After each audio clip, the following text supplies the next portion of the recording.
কম বেশি সব মাছ কাটতে পারি, কিন্তু এই কই মাছটা কাটতে আমার কাছে এত কঠিন লাগে। এই ভিডিওটা কিন্তু অনেক দিন আগের করাই, সময়ের কারণে ভিডিওটা এডিট করা হয় না, ছাড়া হয় না।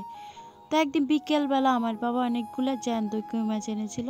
তো কই মাছগুলো এনে বলেছিল কেটে ফ্রিজে রেখে দিতে আর কিছু রান্না করতে। তো আমিও বসে গেলাম কই মাছগুলো কাটার জন্য।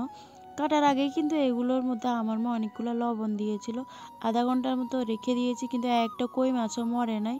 মানুষ বলে না কই মাছের জান, তো ওই দিনে আমার বিশ্বাস হলো একটা কই মাছও কিন্তু মরে নাই। আমার তো মনে হলো আমি কই মাছ কাটি না, যুদ্ধই করেছি।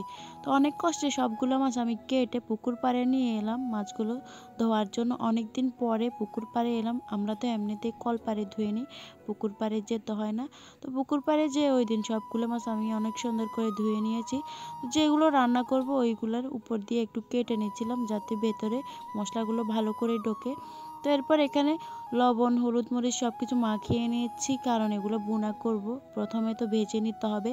তো মাছগুলো আমি প্রথমে এখানে ভালো করে তেল গরম করে তেলের মধ্যে দিয়ে সবগুলো মাছ ভেজে নিয়েছি।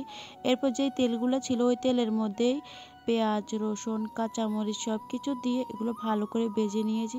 এরপর হলুদ গুঁড়ো মরিচ গুঁড়ো জিরা গুঁড়ো লবণ সব কিছু দিয়ে মশলাগুলো ভালো করে কষিয়ে সামান্য জলের পানি দিয়ে এগুলো ফুটে আসলে মাছগুলো দিয়ে উল্টে পাল্টে রান্না করে নিয়েছি। তো লাস্টে এখানে কিছু কাঁচামরিচ দিয়ে দিলাম। লাস্টে কাঁচামরিচ দিলে কিন্তু খেতে অনেক ভালো লাগে। ধনেপাতাও দিয়ে দিলাম। তো রান্নাটা করে নিয়েছি। রান্নাটা কেমন হলো অবশ্যই কমেন্টে জানাবেন। তো আজকের ভিডিওটা এই পর্যন্ত। সবাই ভালো থাকবেন। আল্লাহ হাফেজ।